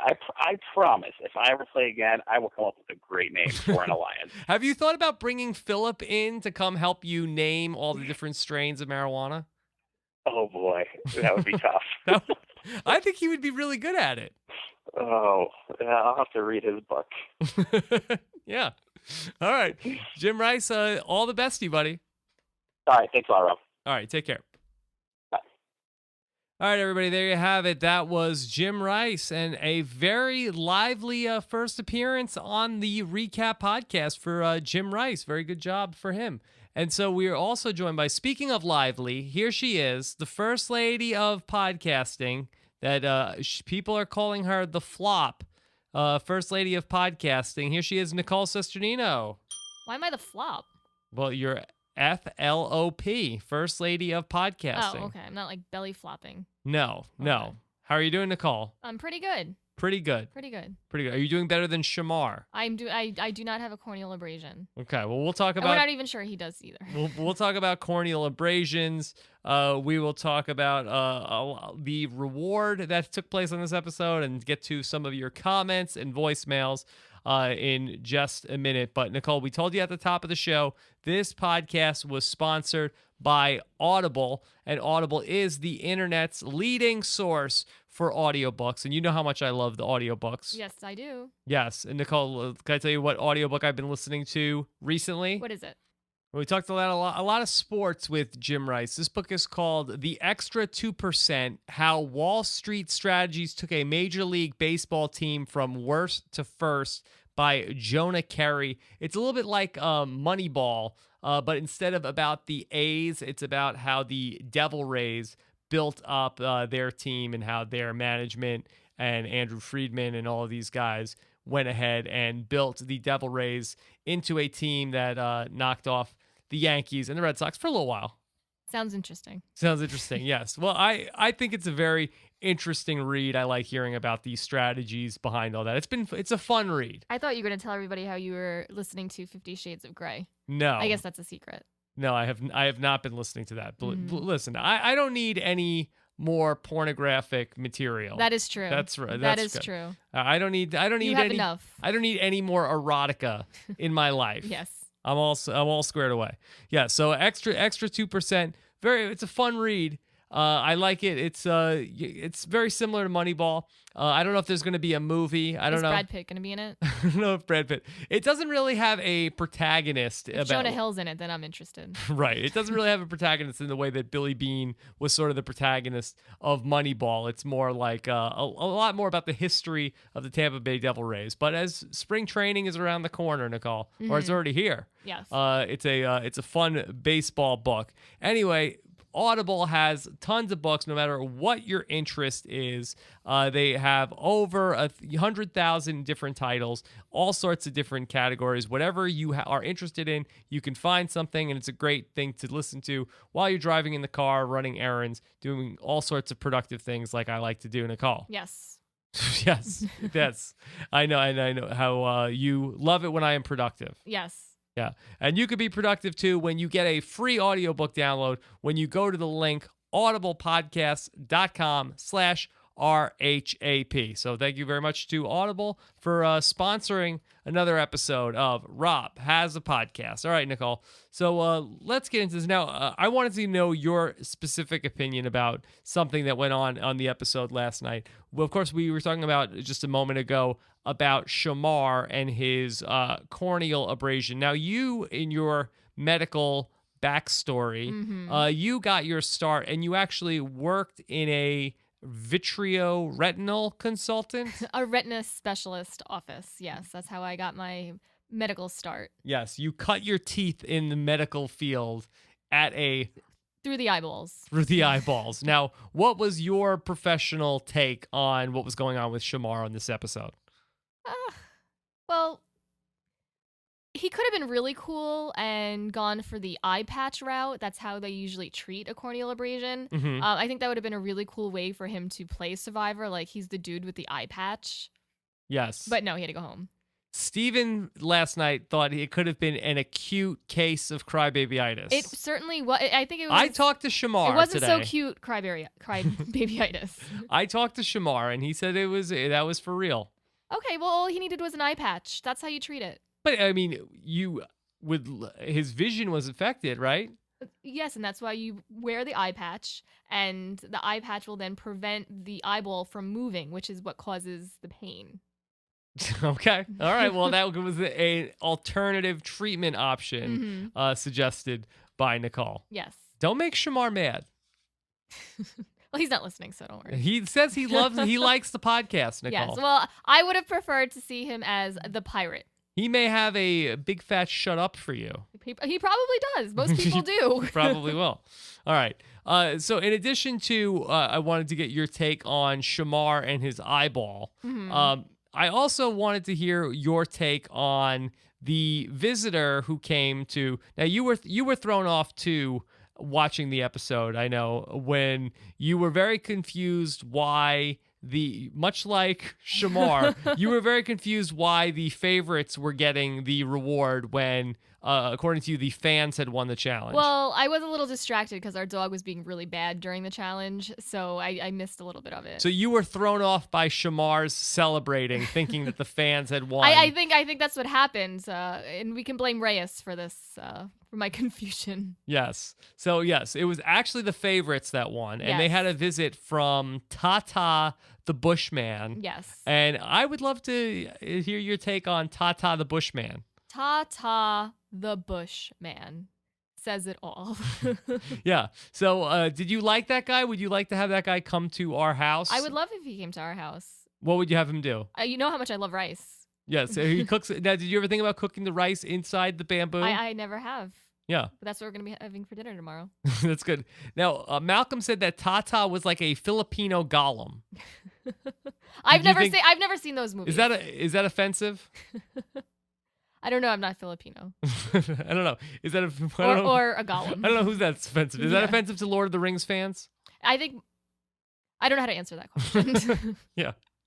So, but look, we had Tata came in, and then he was getting his groove on. Oh, yeah. He was really macking it to the chicks. Mm-hmm. Even Cochran was getting jealous of Tata. He was stealing Cochran's moves. Like, those are Cochran's secret moves that he, like, wants to play but doesn't. Yeah. So Cochran was very upset about was Cochran player hating on Tata? I think it definitely was a case of player hating. Or was that playa hating? Playa. You're a playa. Let a player play, Cochran. Yes. In the words of Alex Stein. Yeah. So do you hope Tata will make another appearance? I hope he comes back every season. Yes. Do you think Tata will eventually play Survivor? Probably. Should they do a season? They are bringing a lot of people back. Should they do a season of Tata versus Cha-Cha, where Tata is the captain of one team and Cha-Cha is the captain of the other team? Why? Because Cha-Cha has big tatas? Any way you want to slice it. Yeah. I think that could be a good grudge match. Tata versus Cha-Cha. Yeah, so he was very helpful. He was very helpful. Very helpful. So we'll see. We just didn't know what he was saying. he had his own language. Yeah. He said a few different things. So I think he said, no time to bitch in the jungle. Is that what he said? Yes. Or did he call somebody a bitch in the jungle? I think it was no time to bitch. No time. No. He should be going to the favorites. The fans tribe and saying that. No time to bitch in the jungle. So he was very good. Could the fans, if they added Tata as another member of their tribe, would that be a big help for them? I don't know what's going to help them. I don't know.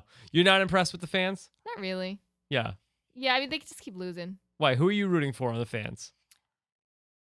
I like Sherry. You like Sherry? I do like Sherry. Jim Rice didn't like her. I liked her. She's my cross between Sandra Bullock and Elizabeth. Elizabeth who? Hasselbeck. She's Elizabeth Hasselbeck? She looks like Sandra Bullock. Does she not eat gluten? How is she like? It doesn't look like it. She's very skinny. Did she vote for Mitt Romney? How is she like Elizabeth Hasselbeck? She looks like Elizabeth Hasselbeck and Sandra Bullock had a baby. Okay, I'll take your word for that. Okay. Nicole, you ready to hear some of these voicemails? Of course. All right, here we go. Let's start off, and we're working on a jingle for the voicemail segment. Who's working on it? Are you working on it? We got some people on it. Is that why you're singing so loudly in the shower? No. You can't hear what I'm doing in the shower. I hear everything you're doing in the shower. Unless you have your ear up to the door. Right. You're not hearing. Because you are just such a soft speaker. Yeah, well, that's where I practice a lot of my impressions, Nicole. Yeah, I know. Yeah, working on some new ones, okay?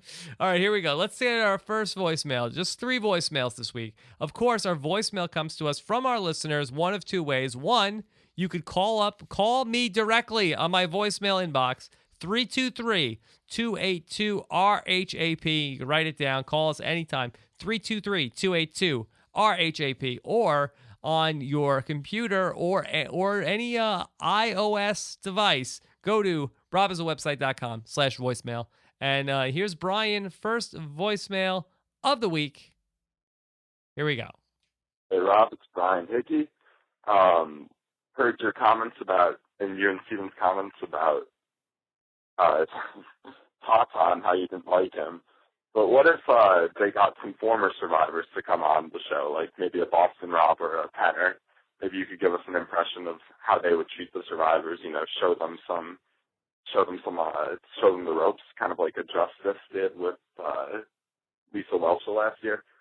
Just wanted to hear your thoughts about that. All right, Zero.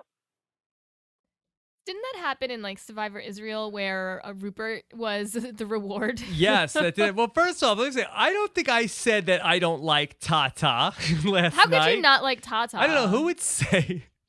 I think Steven said, do we want to get into it? I said, nah, let's skip that for Survivor Know-It-Alls discussing Tata. You didn't discuss Tata? Because there was no... Survivor Know-It-Alls is really supposed to be... That's the show where we really, really dwell on the strategy. And tell people what they did wrong.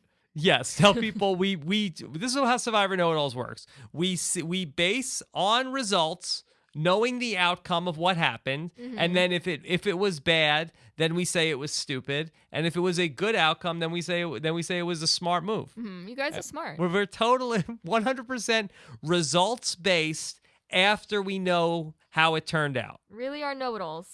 That's what we do. We're the ultimate Wednesday morning quarterbacks, Thursday morning quarterbacks. Anyway, so Wednesday night quarterbacks. So yes, they did this on Survivor Israel. Rupert, believe it or not, was the reward for the survivors that they won a challenge, and they got a visit from Rupert. And I don't think the survivors were happy. I don't know if they knew who he was. I don't know if Survivor... He wasn't like Tata. He wasn't like Tata. And I think he also did not... I think he struggled to catch the fish. Catch some fish. I remember the clip used to be on YouTube, and I went to go look it up. It's gone. Yeah, I went to go look it up, and I couldn't find it. So then I just watched the Lisi video again. Yes. So unfortunately, the Rupert clip wasn't there anymore, but I tried to find it. Luckily, Lisi's not going away. Luckily, Lisi will always be there at robhasawebsite.com/Lisi. I won't play it, but people say we're playing it too much. Everyone's such complainers. Well, I think I think we have enough people that listen to the podcast now that no matter what we do, there will never be every single thing somebody will hate. Yes. And send me a comment on. Well, that's good. We got a lot of controversy. So separately, every moment, I will get a complaint. We're going to get a complaint about this conversation. Yes, we'll get a complaint about every single moment of the entire show. We're throwing perfect games now these days. Or is that imperfect games? If we get a complaint about every single moment of a show. I think that's a perfect game. It's a perfect game. That's a perfect game. Batting 1,000. All right, so should they have a reward challenge where a previous survivor comes to... So would this be good if... I mean, I don't know why they wouldn't do that. Yeah. I mean, so here's the reward. That's probably too expensive. Then they got to fly them out. They got to, put them up. Like, this guy's he's living in the woods. Yeah, they do get off pretty cheap. You think they're paying this guy? They're paying Tata? He's looking at boobs. That's his reward. Yeah, on Survivor, they do get off pretty cheap with these rewards. It's like, the cost of what the reward is like $30. Yeah. It's like you're going to have a cake and hamburgers and potato salad. Yeah. So instead of like the $30 we're spending on a reward, we got to buy a plane ticket, we got to get accommodations. Is Boston Rob coming for free to come and build the house? It would be a fun segment though. It would be, but I think it's too expensive for them. Hey, I'm coming to build you a house. You call this a house? Okay, everybody, now we're going to learn all the rules. Rule number 1. So you get the BR rules, you get the house. We already have the BR rules. Yeah. Well, if you have Philip on your tribe, yes. you know the BR rules. Yes. Yeah. Now, if, let's say hypothetically now, it was Boston Rob is going to come and build you a house. Uh-huh. Now, does he come in and tell you how to make the crispy rice also? And he's like, you got to put the rice on the bottom of the pan, and that's how it gets really good. Probably. And then does Philip have like an aside with Boston Rob? Like, Boston Rob, tell me who's... I can't even do Philip. Tell me what's going on. Tell me. Are there any other Boston Rob rules that I didn't know about? Yes. Can have a whole aside. Mm-hmm. So maybe they need to do it on a season that doesn't have all stars. Yes. Okay. All right. Let's take voicemail. Voicemail number 2. This is from Charles, and he wants to know about the next target on the Fans Tribe. Here's Charles. Hey, Rob. This is Charles Linehan, and I had a quick comment I wanted to make. Do you think that Reynolds, now that he doesn't have an idol, do you think the target shifts towards Eddie, or do you think that the target is still back on Reynolds? Thanks for all you do, and fish it. Yes. Oh, I hear that enough in this house. To you too, Charles. Okay, so Nicole has... I hate McDonald's now. I'm not loving it. That's funny. Thanks. Anyway, so has the target now that Reynolds has played his idol, if the fans go to tribal council next week, and assuming that the Sherry, Matt, and Mike alliance holds together, and apparently there's another girl named Julia also on the fans tribe, allegedly. Sometimes. So allegedly, sometimes. Will they vote off Eddie or will they vote off Reynolds next? Well, the whole point in keeping them was to keep the tribe strong. So if they are going back to tribal council, that means that they lost the challenge. So that theory is out the door. Yeah. Right? I So, guess so. Yeah, I think that they're definitely. Will in they trouble. vote out Julia next? I don't think so. She's in the alliance. But so is Laura. Yeah. Well, they went with the theory, let's keep this strong. And if they lose, that.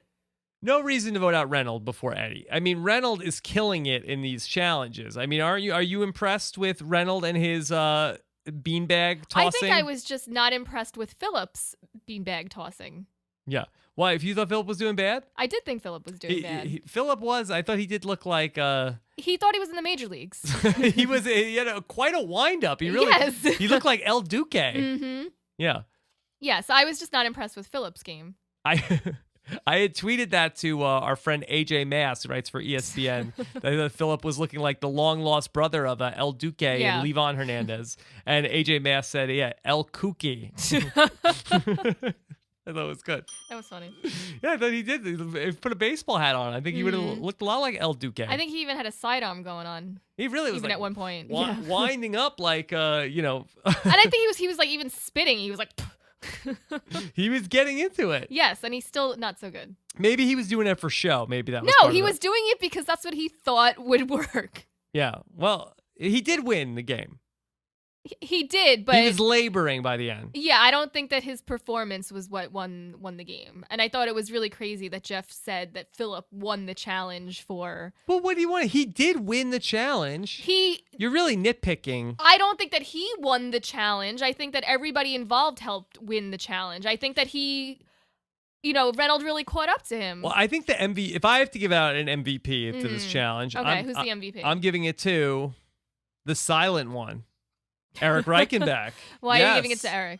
Because this challenge was brought back from the original Fans versus Favorites. This was the challenge where, and I just rewatched this season recently, that they did, I think it was like the second or third challenge that they did. And this is the famous challenge when Chet was in the water and everybody's yelling at him like, Chet, just come back. Like he couldn't find the key. Yeah. And so that was, and Ozzy was really killing it in that challenge. I think everybody really killed it in this challenge. I think every single one of them did really Eric's well. a good swimmer. They did really well. So to say that Philip won the challenge, I think is... I think you're nitpicking this. I don't think I'm nitpicking the person who won the last part, like it's not like Jeff's, like it's just whoever did the last part. That's what it comes down to. Yeah. It's not like that they could say Eric won immunity for swimming so fast.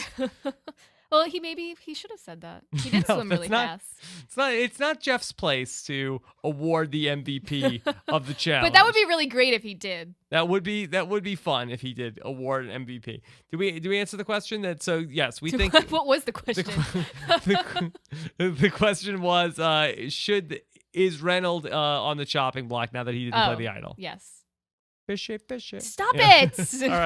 All right. Last voicemail for this week. Let's go to our friend Mikey the Chimp. He's got a question. Here we go. Take it away, Mikey.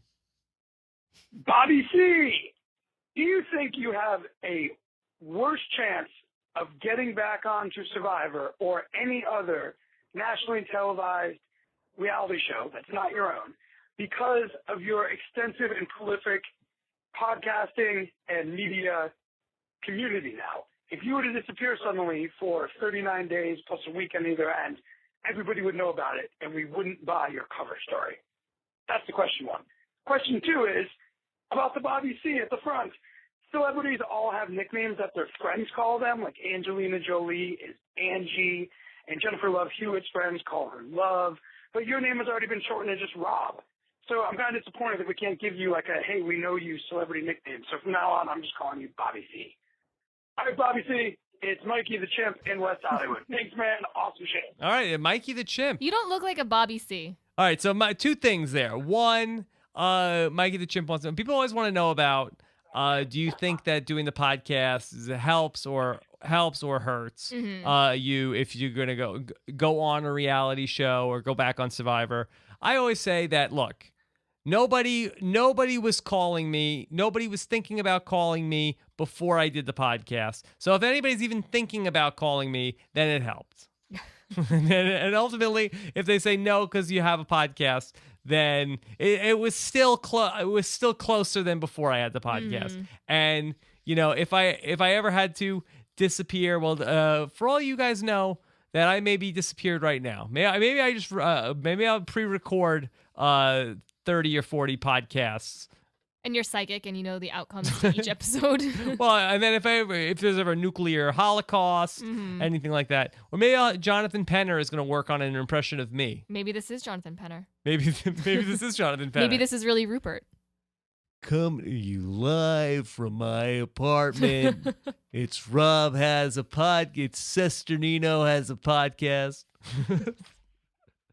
He doesn't like your impressions. Penner doesn't. Penner, I don't know. I think Penner is getting a little pissed. I don't think he's getting pissed. He had tweeted recently about that my impression does not sound like him. Well, oftentimes we don't think we sound like what we actually sound like. I think he's a little pissed, and I feel bad because I love Penner. He's not. Mad I feel at you. bad. He's not. Well, maybe you should write him a letter. Yeah, but I feel like I did get. I was nervous that time that I did the impression for him. Yes, you do get nervous on the spot. I do get nervous. Uh-huh. I do get nervous, and I have a sore throat. Although I feel like I could do a better Penner. Mm-hmm. Like So I many could excuses. do a lot of excuses. So many excuses. A lot of excuses. When I was watching Fans versus Favorites, though, I felt like I really had it working when I was watching the Fans versus So Favorites. when you're cyber stalking people, you really, you get to know them. When I cyber stalk people, what do you mean? When you're watching people on the internet, when you're watching Penner. How is me watching Survivor Fans versus Favorites cyber stalking? All right, it's not like cyber stalking, but you're still you're studying him. I'm just watching an old season of Survivor. There's no stalking. I see you watching him with a pen and pencil, really trying to get down the. Why would I have a a pencil if I was trying to do an impression of somebody? To get down the cues. Yeah. All right. Well, keep working on this theory. Oh, it's not a theory. Keep working on this theory. All right. Part two of this was that Mikey thinks that I need a nickname. He feels bad. Now, did you know people called Jennifer Love Hewitt Love? I did not. In her circle? I thought they called her Crazy. Yeah. No, they call her Love. Mm-hmm. All right. So, yeah, I don't really have it. Do I have a nickname in my inner circle? I think Bobby is a good nickname because I think of like Bobby Bacala when I hear Bobby.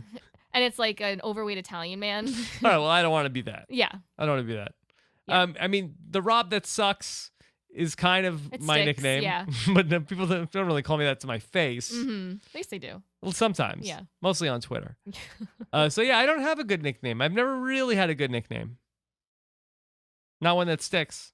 Yeah, I think just the Rob that sucks. Nicole has a lot of names that she calls me, but I can't repeat any of them on the podcast. If we're gonna keep this, if we're gonna keep the explicit tag off of, they are very bad words. They're all very bad. So sorry, Mikey. I do not have at this time a inner circle nickname. But he's gonna call you Bobby. Bobby C Bobby from C. now on. Yeah, it's okay. Yeah, maybe we should put our heads together and come up with a nickname for you. Maybe that should be a contest. What about Shake? Weren't you Shake and I was Bake and you were Shake? It was funny because it made no sense. That's why it was funny. Like a lot of things on this podcast. It was funny. Yeah, and coming up this next week, speaking of Shake and Bake, Nicole and I are going to be celebrating a little milestone in the podcasting. Yes, and in the 3+ years of podcasting, we started this podcast, at least the current incarnation of this podcast. We started this in February 2010, and sometime this upcoming week, we will be recording episode number, wait for it, 500 of Rob Has a Podcast. Wowzer. Yes. Wowzer. It's pretty impressive. That is pretty impressive. Pretty impressive. Mm-hmm. And so we're going to try to record we're not going to make a big, make a big to-do. I don't know if you... it's going to be an audio podcast. Okay, we can still wear party hats. I guess so. You can wear a party hat. It's not really going to be a party. It will be. It's not really going to be a party. But maybe we'll just do a show to commemorate the milestone. But we're not going to go nuts. We're not going to really pat ourselves on the back. We're not going balls to the walls. Yeah, we're not going to go crazy. All right, so Nicole, you ready to get into some of the questions and comments? Yes. Yes. All right, here we go. Let's start it off from Mr. Shamar Thomas on Twitter. Ooh. He tweeted last night, Survivor was such an amazing journey. So thankful. Good luck all. Over 500 active duty Navy SEALs. Only 400 survivors ever. Don't knock it until you try it. Oh, okay. That's why I feel like I say that to you all the time. Yes, you do. Yes. Don't knock it until you try it. So, Nicole, can you believe that there are only slightly more active duty Navy SEALs than episodes of Rob as a podcast? That's a bit crazy. Yeah, there you go. So there you have it. And I didn't know Shamar had a Twitter. yeah, I didn't know Shamar liked Survivor. He said this morning, I said, Shamar, what do you have to say to your haters? And he said, basically, if you hate me so much, then put me back on the show. Oh. So Shamar, He wants to go back. he wants more. Oh, wowzer. He wants to go. He has unfinished business. Yes, I heard that he was very, very good in all of his exit interviews, like totally not bitter. Yes. Yeah, Shamar was he was delightful. That's great. Yes. So very good. Nicole, could I talk about something that I wanted to bring up last week on the show and I didn't get a chance to? What if I said no? I guess I mean I wouldn't put it past you, but I'm just like, that's not really an option. So yes, you can. okay, thank you, Nicole. So last week this was a news story about there was speaking of erotica. We had a story that came out of the Miss Teen Delaware. Do you know about this story, Nicole? I think so, yes. Okay. So one of the Miss Teen Delawares, she had to be stripped of her title of Miss Teen Delaware because she appeared in a pornographic film, pornographic video on the internet. And I just want to know, do we need to state this sort of policy ongoing for the future for any future Miss Survivors, hypothetically? And this has, we're not talking about I know that our beloved Miss Survivor 2013 RC Saint Amore we don't have to worry about this with her. But hypothetically, I would have put it past any of the survivors. No, only that Nicole. No survivor has ever made a pornographic movie. Oh no, let's just Google that. All right, no, I'm pretty sure about this. Yes. No survivors have ever. I've never seen any pornographic videos from the survivors. Okay, so but let's just say hypothetically down the road, it's Miss Survivor 2015. Okay, and it should come to pass that she's in a pornographic video on the internet. Will she lose the title of Miss Survivor like Miss Teen Delaware did? I think it automatically gains her the title with our fans that are voting. So you think that? I think it would help. You think that the pornographic video should be made during the campaign portion of Miss Survivor? Well, if you know your demographic. Okay. Good to know. Yes. So we are not puritanical, and we will not strip a future Miss Survivor if she appears in a pornographic video. Well, I'm sure Miss Survivor will do whatever stripping she needs to. It better be tasteful. Yeah. I'll keep it tasteful. Should we review the Miss Delaware video just to make sure what not to do? And do a play-by-play? Like the Rebecca Black podcast? Yes. Okay. All right, well, that's good to know. I wanted to get that off my chest. All right. Some happy news, Nicole. Oh, I thought this was happy news. No, happy news now. At Colton Cumby tweeted this week, guess who's getting married? Is he getting married? Yeah, yes, he is. You guessed right. He said it was to guess. Colton. Yes, he went to Jared. Yeah, so Colton and I believe Caleb, is that Colton's fiance? Oh, so is Colton? Is he the bride? Nicole, I don't think that way. I don't think it works that way. Take it easy. Russell Hantz tweeted.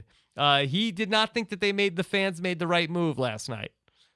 He said, do not vote your own alliance under any circumstance. Trust is more important than winning challenges. Hashtag just saying. Mm-hmm. Yeah. Well, I don't know. I kind of agree. I do. You think that they made the wrong decision? I think that they were losing regardless. Yeah.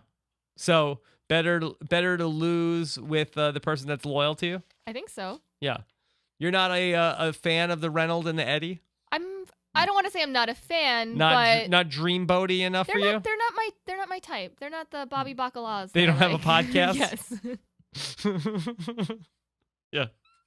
And then Russell Hantz, another tweet. He says, "This is the first time since I voted Kelly out in season 19 that I am so excited about next episode. Hashtag Team Hantz.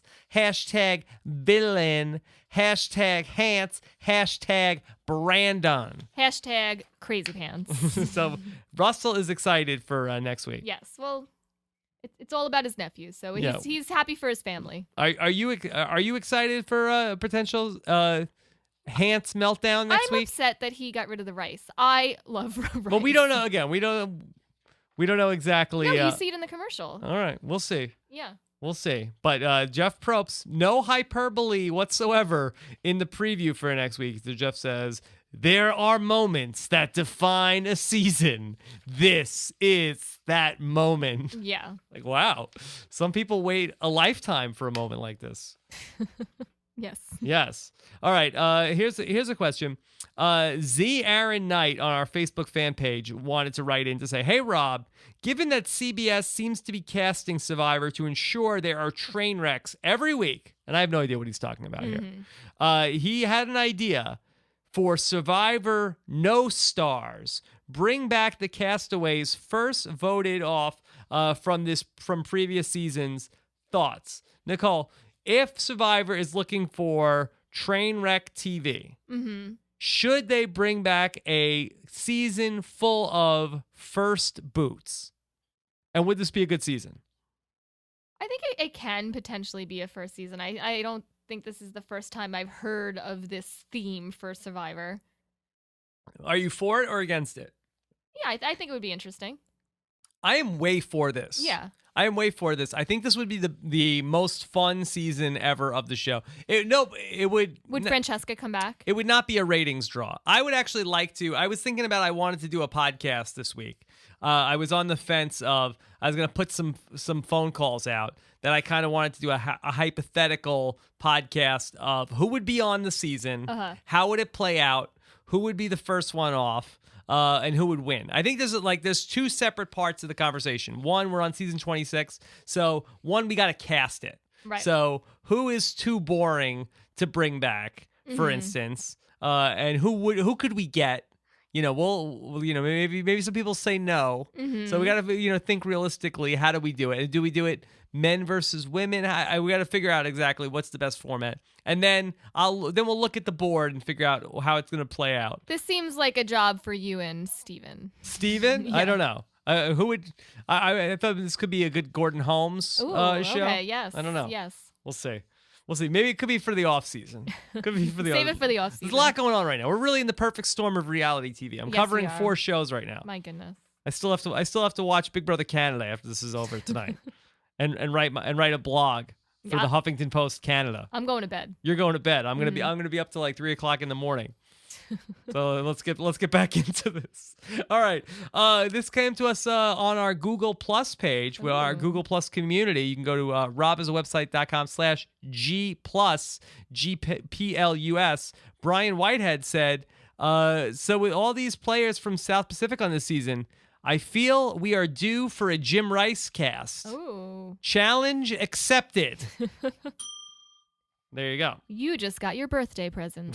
There you go, Brian Whitehead. That's for you. That actually came to us. That was from January 19th. Okay. Ask and you shall receive, listeners. Yes, you may have to wait a little bit, but you'll get it eventually. Yeah.